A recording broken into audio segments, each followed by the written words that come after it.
I want to get your view on some key behaviours of successful coaches. Wow, that's diving straight in. Look, one of the things that I always tell, particularly young up-and-coming coaches, is that you've really got to have a good, strong sense of what your values are going to be for you as a person. And I remember listening to, and many people won't know this, but softball is really big in the United States of America. And I actually used to play softball when I was a young girl, and I loved it. But it's part of their college system as well. And one of their greatest ever players transitioned to coaching at, I think it was at the University of California or something like that, UCLA. And one of the things she said in this podcast, and it was a very interesting point, and it's what I say to all up and coming coaches, is there you have to understand you go from being a player and, mucking around with everyone in the locker room and all of that stuff. But as soon as you become a coach, there is a line.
again, I'm looking at it from afar, and I hadn't quite started back with leading teams at that point. I think I'd just finished with Melbourne Phoenix when I was coaching, but I was very much a very passionate Hawks supporter. So, 2008 brings back great memories for me. But I know that Geelong really, that was the start of a great run for them, and how much they, I guess, embrace the leading team's philosophy around working on the dynamics and the mechanics. So the very best teams always did some sort of work in this regard. I know Neil Craig and Adelaide Crows, certainly did a lot of work in this regard. And that's why they were so, right up there in the finals and the top four, I think, for many years, is the consistency of the performance. So what it does is this culture drives high performance. So it does drive performance in not just, the AFL, the top level, but it also drives performance in football clubs in your community. And in fact, in the community, it can be more important because it is a part of the community. It is very much, as we just discussed earlier, Avoca, I haven't had a chance to go and watch this local footy yet. And we're both, Malcolm and I are upset about that because we wanted to be able to embrace our community we're now living in. And part of that is going to the footy and watching the footy and the netball and the tennis. Yeah, absolutely. And with the Diamonds, obviously you had an incredible record, 81% winning record. You won the World Cup in 2015, Com Games 2014, and silver in both in 2018, 2019. What were some of the key traits of the Diamonds that allowed such incredible success? Like, there is no AFL team that's got an 81% winning record for a decade that you were the coach of. What are some of the things that you did there? And I guess we can lead that conversation into AFL and how that would sort of translate. Yeah, look, I think that's a really important point, James, because it actually is what people don't understand is that when you're coaching your national team, it is a very top of high performance. So it's not, what does my dad say? It's tiddlywinks, Lisa, although I think he used to call netball tiddlywinks, which is why I wanted to be an AFL footballer. But, obviously he's very proud of what we've done now and all that's been achieved. I think what people have to understand is you're at the very cutting edge of the highest levels of performance in international sport. So it's not just, we're not just in our own little country, and AFL, to, forgive me, but it really is an Eastern States plus. It's really Victoria, Adelaide, Victoria, South Australia, Western Australia and Tasmania, if we're really honest. So it's really only the bottom half. The top half is much more into rugby, which I also love and appreciate as well. However, Australian rules football is our Indigenous game. It's the one that, we made up. So, I'm proud of it. I was embedded in it in my own growing up in Cheltenham when, I used to barrack for St Kilda and love all the great characters then, Glenn Elliott and Stuart Trott and Carl Dittrich. And, then we had Trevor Barker, who actually went to the same high school that I went to, Cheltenham High. So, it's part of my DNA. Yeah. I would always watch football, and Rosalie Jenkins the same. We both watched the AFL 360 and all the football shows when we were coaching netball because we saw the similarities. There's more similarities than differences. The main difference is there's slightly different technical elements to both games, but both games are actually 360-degree games. And both games rely on teamwork very much so, and even the patterns of attacking play that are used in football now are very netball oriented. A lot of the coaches have watched netball. The agility, the hands, all of those things of what we've been doing in netball for years, and particularly the defensive patterns now. Although I think my view is that I still like one-on-one defence, and I always have, because I think it's been a key defining feature of the Diamonds. It's why we've beaten New Zealand so consistently, is because we play one-on-one. Now, you notice I don't say man-on-man. One-on-one defence, and they play area defence. Okay, so they call it a particular thing. They call it zones, whereas we call it area defence. And that's what many of the, Clarko's cluster's all about, and the West Coast Eagles web that Gerard Healy would refer to a lot. And Gerard is an old phys ed from Rusden days that I remember, and he probably wants to forget. But that's the similarity in the games, and the bumping and the contact is, of course it's different, and the tackling. But remember, you don't have to be a horse to ride a horse. So what I will say is what I learnt at the Diamonds and have experienced is the top level of coaching in the world. So I've been exposed to the top level coaches like Eddie Jones, who's now coaching English rugby, and Michael Checker, who is the Australian Wallabies coach, and Justin Langer, the Australian cricket coach. So having those coaches as a very strong network, you learn a lot about how to manage people and how to manage high performance programs. And you understand actually more about the dynamics that have to be there for success. And that's what we had at the Diamonds, because we had a framework and a trademark of Sisters in Arms. Everything went back to that. So it was always a decision about what would make the boat go faster. Exactly like what happened in the America's Cup or in our great rowing victories. How do we get this team working so we win, and we win consistently? And, that's what I learnt really as a coach, and hopefully can apply in the AFL football area as well. How do you vision, if you were to be the first female head coach of a AFL team, what do you vision it would look like in terms of your setup with the coaching, and what would be some of the things you'd be looking to implement straight away? I guess we might have touched on a couple of those things, but how do you imagine it would look like?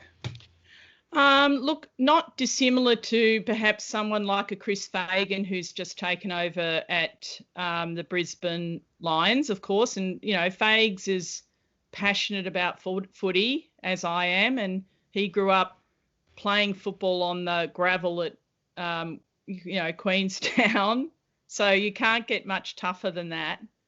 And he's earned his stripes in coaching. He's coached every level of footy, as I've coached every level of netball. And, he knew when he got that job that he was ready for it, well and truly ready for it. He'd experienced a great success with the Hawthorn Football Club. Yes. And I, as a football supporter of Hawthorn, I was, pretty devastated when he left, but also at the same time very proud of the fact that he had been given this opportunity, and he'd been given it in Melbourne as well with Neil Danaher. So everyone knew he was ready. And one of the first things he did was to make sure he had the very best team around him. And that's what I will do too, is to ensure that the people who I'm working with are the best. And that's what I did at the Diamonds. I sourced getting the very best people to work with me. I don't know everything about goaling in netball. Okay, even though I'm a netball coach, I'm a high performance netball coach. I've earned that accreditation. It's not my area of expertise. My area is the centre court, which is interestingly, there's many similarities between the centre court and the midfield in football. And many of the things I talk about, I know my performance analyst took those things to his football club at Belconnen and implemented in some of and suggested to their coach some of the changes. How we use our bodies, all of those sorts of things, how we pass and view things and vision. Many of those things are applicable in football now. But I didn't know everything about goaling. So I went and got the best goaling coach I could possibly get, which is triple world champion Margaret Caldo at, I won't say her age, but she's older. And I didn't shy away from that because I knew that the players would respond well to her because she knows all there needs to know about goaling. And she's what I call the goaling whisperer. So she will teach the goaling technique, but she also has the psychological performance elements to her coaching that you just don't get in everyday coaches.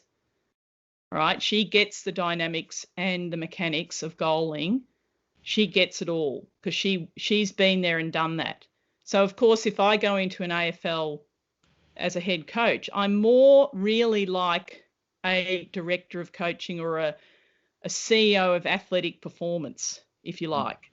Mm. So I would get in all the specialists, like the NFL, gridiron head coaches. They have to have their defensive coordinators, their attack coordinators, all of those things. Of course, I would do the same thing. And I would have varying age groups of those coaches. And I may have female coaches because I might think, you know, Michelle Cowan's better than blah, blah, blah. I don't know. Or Beck Goddard. You know, I'm not going to be somebody who thinks they know it all because that's part of the reason why I would love to have the challenge of having a go at it. Because I think I could create the environment for success. Brisbane's a really good one. I love you brought that up. Like it's almost like an example and gives hope to any club who's down the ladder. Like Brisbane, obviously, were perennial strugglers there for a number of years. And it's interesting. I was watching 360 the other day, and they're talking about Brisbane. They got Chris Fagan, and I'm not sure who got who, but Jeff Walsh obviously came up. David Noble. They got Luke Hodge to come up and do a couple of years. Grant Birchall now. Well, you couldn't get a better on-field coach than Luke Hodge. I mean, I've watched him play for the whole time at Hawthorn, and, you know, he knew how to coach the others on the field. Sometimes I'd get frustrated with him because he'd be doing too much pointing and not enough playing, which happens on the netball court as well. Yes. You know? You've got to, that's the thing. If you're a playing coach, you have to concentrate on your own performance first. But the great thing about Luke is that he gave everyone around him on that Brisbane back taller because they were with Luke Hodge, and he knows what he's doing. And that's like Laura Geitz in netball. When she's in the back line, everyone else lifts up and lifts their performances because those players have a special gift of being able to bring the best out of everybody else on the field. And it's interesting you talk about, I guess, the mechanics of the game or the real nitty-gritty of different bits and pieces. I always think of, when it comes to overseeing a program, I always think of Steve Jobs, obviously creator of Apple. Yeah. Steve Jobs couldn't even code yes, computer. Of course. And in that space, he got laughed at by some other, like Bill Gates laughed at him back in the 80s because he couldn't code. He's just a salesman. But he's credited, and rightly so, with creating probably the greatest company in the world at the moment. Well, it is the greatest company in the world at the moment. Just look at it on the stock exchange in America, which I watch a lot because I learn a lot from that, can I tell you. The great CEOs over there, they know their stuff, but they're not necessarily the people that actually do the work. They're the people that lead the company, and this is the same thing as a head coach in football or netball or whatever sport. You can't do it all. Those days have gone. I mean, history tells us that we used to not have coaches at all. The actual captains used to actually umpire the game in rugby union before umpires, because it was the gentleman's game. And so, you know, my husband often says now, I wish the captains could just do this because, you know, to get rid of a lot of controversy, and it probably would, because you get back to the essence of sport. So my view is that, yes, those people, like you mentioned there, they don't have to be the coders. I mean, what you do is you get the best coders in the world. That's what he did. And he intuitively understood what the consumer, his client, needed. And, you know, obviously Apple still do that. I've got my own Apple right now here because I love Apple, you know, and I've had it for years. I've used it when it was first out. So that's no coincidence that the top CEOs haven't been the coders in the tech companies. In fact, you'd probably have the opposite, because your coders are very focused people and scientists who don't necessarily, go down the teamwork path as much as what definitely CEOs need to have, and that emotional intelligence that they need to have. I've asked a number of guests, and we might have covered a fair bit of it, but what are some of the key principles for better and more consistent performance for a team? Yeah, really good question. It's the hard grind. It's not the quick fix that does this. But what we had was a very, very clear vision of where we wanted to go as a program. So the Diamonds was all about being the world's best high performance program. Now that means not just in Australia, but the whole world. So who did we look up to? Well, we looked up to the All Blacks because they set the benchmark. So you've always got to have those benchmarks you're going to aim for, but they're not necessarily the limit either. That's the conundrum with like key performance indicators and measures even in business.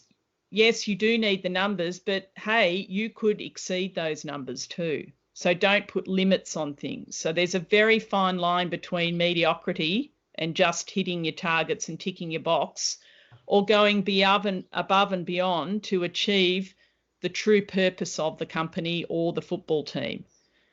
And for us, for the Diamonds, we wanted to be world's best. Now, we probably got there, I think we did have a better win-loss ratio than the All Blacks at different times. We had a year where we had 100% wins. That was in 2014. So we exceeded it then. But it was open enough for us to continue to always be striving towards, so that you understand that the biggest room in the house is the room for improvement. That was a Wayne Bennett saying, everybody. Wayne Bennett, one of the legendary rugby league coaches in our country. And so that's really what we were aiming for. Now, we got there. We won. We became number one sporting program as far as Sport Australia was concerned for, I think, 3 or 4 years running. So for me, even though the public didn't know about that, I certainly let our players know that we'd achieved that together. And, they had to come on that journey, because we didn't want to just change how we played netball or how we were viewed in the country. We wanted to actually sell our sport to the mainstream media. I wanted us on the back page of The Australian. I rang Wally Mason, the sports editor, and I said, why aren't you reporting on netball? It's a national sport, more than many of the sports in this country, particularly rugby union, which gets the most pages on that newspaper. But it's our national newspaper. It should be covering the National Netball League.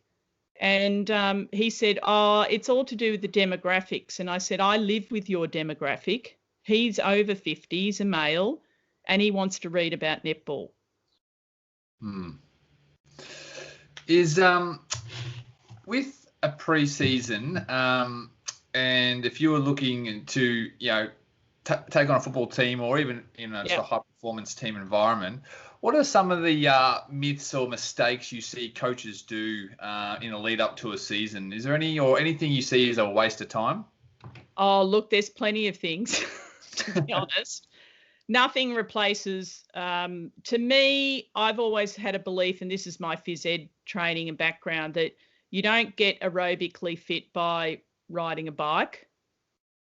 I just have a view of that. So, and I understand there's some injury parameters that prevent that, but truly, honestly, the fittest you get is by actually doing the activity that you are meant to be doing on the field. So because obviously, AFL footballers have requirements of such high levels in aerobic conditioning, they need to be out running, not just on the bike. That's a belief I have.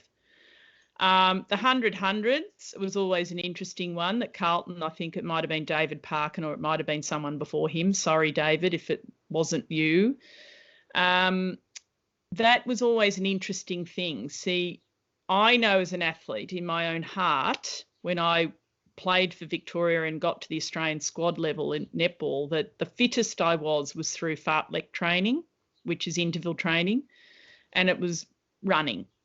And it was often on hills and sand hills, particularly. And the only issue there is that they bust bodies as well. So there's always, what I've learnt in this time that I've become a coach, etc., is to fine tune your training for your body and your physiology. So whilst I say about the running thing, then on the other side of it, you know, some players have to do the cycling thing because their bodies won't get through the training. The Melbourne Storm, I'm very committed to the fact that they wrestle, and they've wrestled for how many seasons I can't remember, since Craig Bellamy's come in, probably before that as well. They've had a wrestling coach, and it just goes, you know, it shows me the specificity of training that's needed. I think there needs to be more, to me, because footy, it's a key part of it. Learning to tackle and learning to tackle well and technically well may require some wrestling. I don't know. It's something that I'm interested in finding out more about. So the 100-100s, the time trials, all of those things, they're really important because, you know, at the end of the day, you've got to have a fit team to be able to, you know, win a grand final at the end of the season, which is an absolute marathon. I mean, it's not just one game. It's, you know, 17 games or whatever it is now, 18 plus finals, and you need to be peaking at the right end of the season. So, you know, you can be fit at the start of the season and then have a drop off. So your high performance manager or your phys ed person you've got working with you at your club has to understand the recovery cycles and how you do an annual training program. So is it, you know, is the point being the fittest that you can possibly be in round one? Well, in my view, no. It needs to be when you're competing in a grand final at the end of the season. I always like to plan to win and be in finals. But that would depend on who you have in your team. And I had the best. So my planning was all about making sure we got to that gold medal final and won. Whereas in a football club, it'd be different because dependent on who you had in your team, where you'd finished last year and what you've set as your targets and measures for your next season. Do you see opportunities in netball and football? I sort of look at other sports sometimes, and you mentioned like the rowing, for instance, in the way they go about their training, which is fanatical. Phenomenal. Unbelievable. Yeah, people don't know hard training until they see rowers, because I did live with one. My stepson's a rower, but he, you know, I'm not saying only, but the Wesley first is a big deal. Okay. Yes. And I said to Henry, there's no point. You're not going to get fit on a bike. Get out and run. And he ended up making it. They train. Yeah. Their training regimen's crazy, but they have to, because that's how they win. And it's the same in cycling. Like, it's what you see in cycling and how you see domestiques, how they sacrifice their own performance for the team is the ultimate team. Yeah, it's interesting because I just did some club level rowing here in Geelong, and I sort of got into it, follow it. I've done some running in the past as a junior. I got family who's in equestrian, and I sometimes think there is opportunity, particularly at community local level in football, for instance, that the amount of hours like some local other sporting people do is incredible compared to football. And that's why sometimes I think there is opportunity. How do you see that at a local level? For instance, I know like my sisters ride at sort of state, national level in equestrian, and the amount of hours they put in is it's a lifestyle, really. Yeah, with horses. It is. And rowing's the same. It is incredible. Like blokes down to the local club here, they are training 6-7 days a week to compete at whether it be master competition or whether it be local, regattas. I think there is a lot of opportunity to have a look at different sports. Yeah, definitely. And I encouraged the crossover. I remember being in Leongatha And I was dismayed because the players that played basketball and netball, that would often butt against each other, but I saw it as a complementary thing because I actually played a bit of basketball when I was in Leongatha. I did play as a kid, but I always preferred netball because I always got I forget which rule it was. I think the holding rule, I would always get that because I was doing tight one-on-one defence, but I'd always get picked up for a penalty for holding. And it used to frustrate me, but I was a really good defender for basketball, not so good on the shooting. But the brilliant thing is the transferable skills, but it's not just that, it's also the culture around the sport. So what we're talking about, the dynamics and mechanics. So the dynamics of rowing is, you learn very quickly, you train your butts off. I mean, there's no other way to do it. It's just hard work. And that's the big thing, like even at Wesley where I taught, I would understand the rowers would be exhausted the next day, but I also felt that it was good for their academic career as well because they're so focused on their training that when they did go in the classroom, they were really, really focused on their studies and where they wanted to get to. So it's no coincidence that many elite rowers are also elite in business and, doctors, lawyers, whatever. The two things go hand in hand together. Football for me and netball, there was a great synergy in Leongatha between the two. I must admit, I was head playing coach of Gippsland and Cole Boyd was the head coach of the footy club there, Leongatha. Leongatha had quite a bit of success. That was where Jared Roughhead and Dyson Heppel, of course, who I know well because of my knowledge of their families. The mighty Parrots down there, yep. Yeah, and also, the footy ground is in Roughhead Street. So Jared's family are very embedded there, and I also taught at Leongatha Secondary College with his grandma. Yes. Who's a really big supporter of Jared's.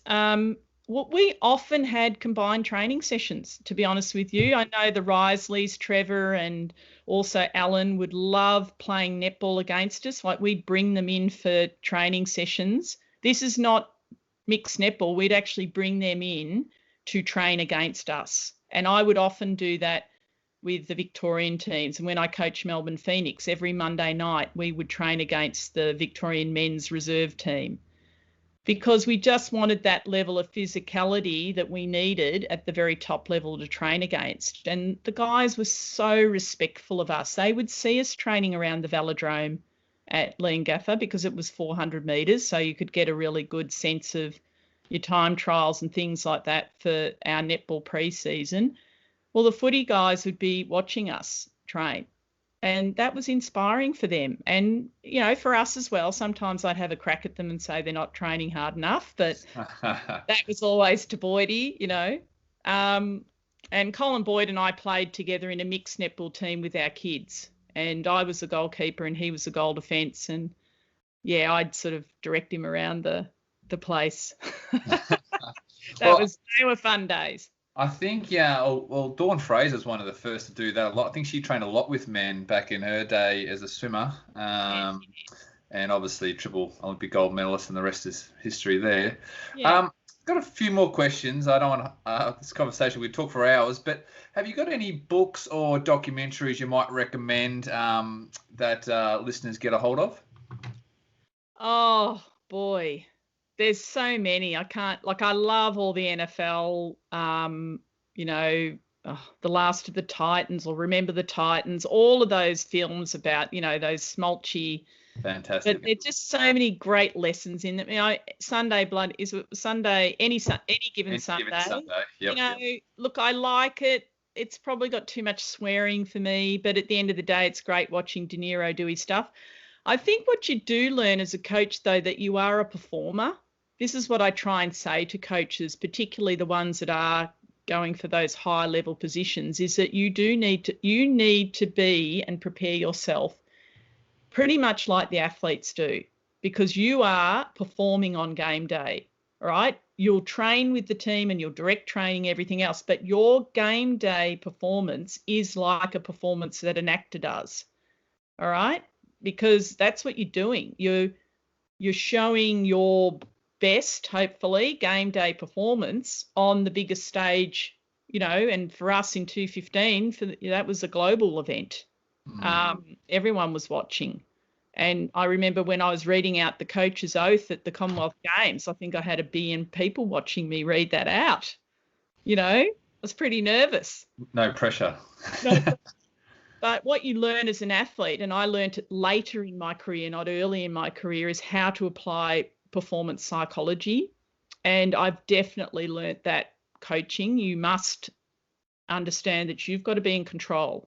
There's no point having the 5th quarter ruined by you being so shitty about the performance of the team that you can't talk to the press about what happened.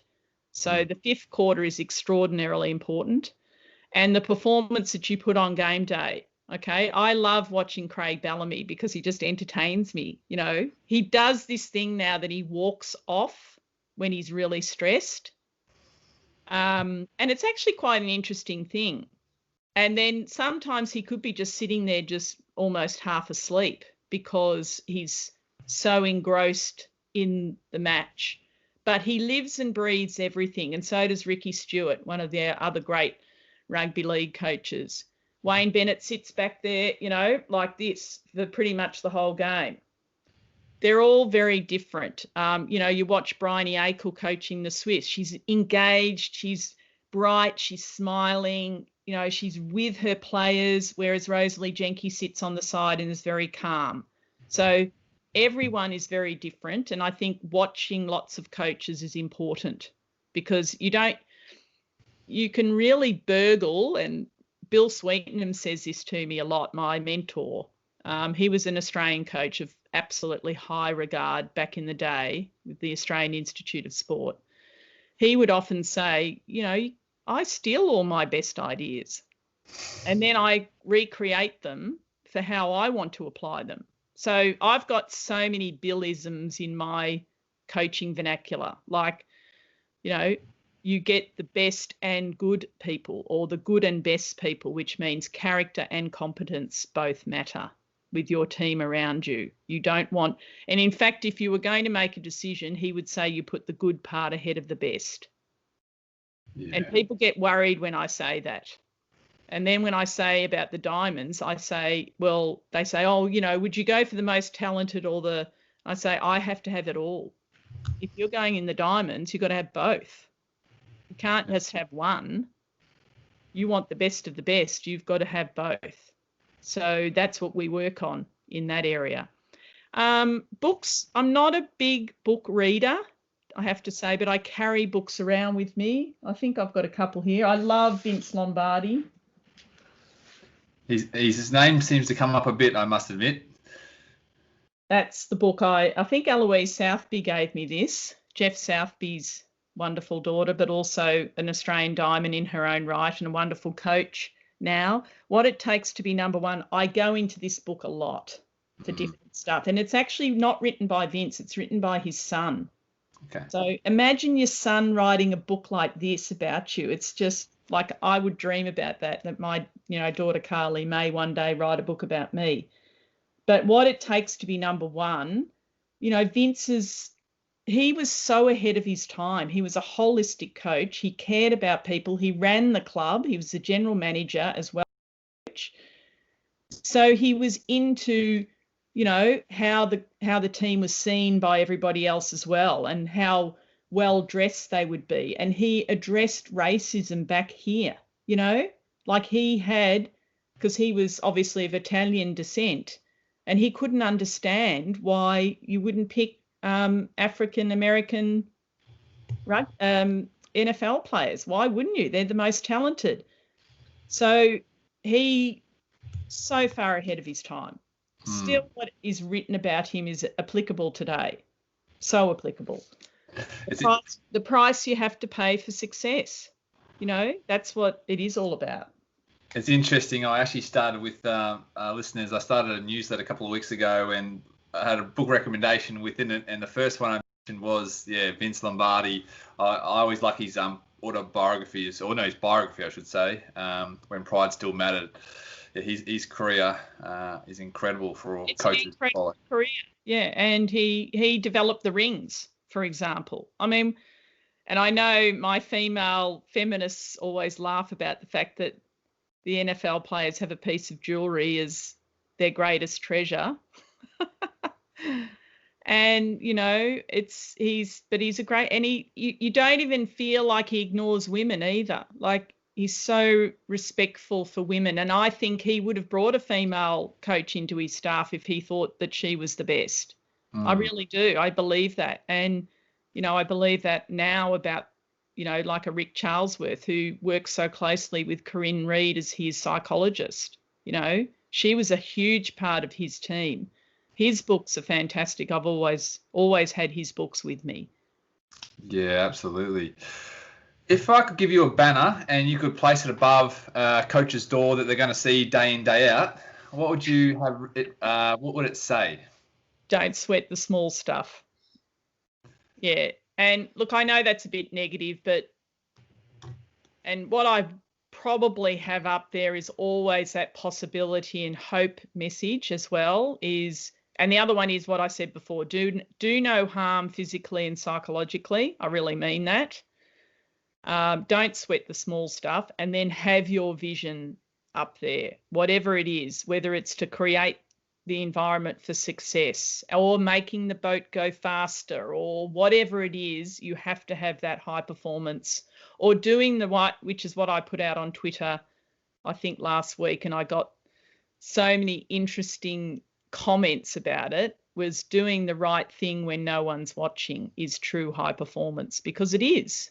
And then I was told it was C.S. Lewis's, the great author, his saying, and I thought, well, I don't really care, because I actually took that and made it into my own according to what I thought. And maybe that's a great thing, that he had a really good influence on me as a young person when I read The Lion, the Witch and the Wardrobe, about the fact that being good to people and showing integrity in everything you do really will come out as successful in the end. Even if you fail, you're still being a success because you've given it your all. It's a bit like there's a quote, I think, by Sonny Liston, the world champion boxer in the early 60s. He said something along the lines of, if I could easily just do 2 mile rather than 3 mile run, but unfortunately I'm the worst person to know that, and something along those lines.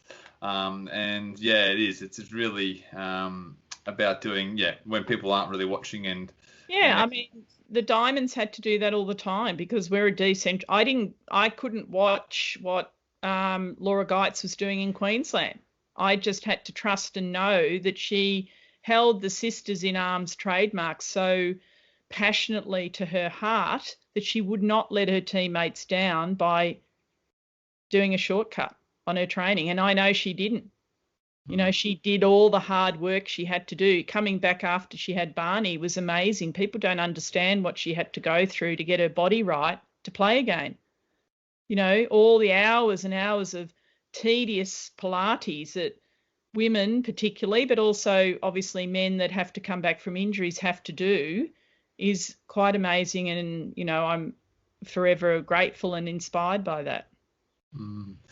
Now, you're obviously part of leading teams. You told me earlier that you were starting a podcast. Let's tell us a little bit about that. And I am on behalf of leading teams, because it is for leading teams, because I actually work for them. I'm an employee, but I'm so happy to work for such a great organisation. They've just embraced me straight away, and I feel part of the team already. But, I've virtually been working with them for 10 years anyway, with Ray. It's called Leading Conversations, and it doesn't necessarily have a sporting part to it. It's more around business and how we can get better in business, but also our communities. There will be some not-for-profit people as well. And, I've interviewed 2 CEOs already, and boy, they're just so inspiring. I try and weave a little bit of my experience through it. So there'll be a bit of coaching, information there, but learning from CEOs is really important as well for coaches. I think what they do and how they go about their business. It's no coincidence that the local footy coach is often one of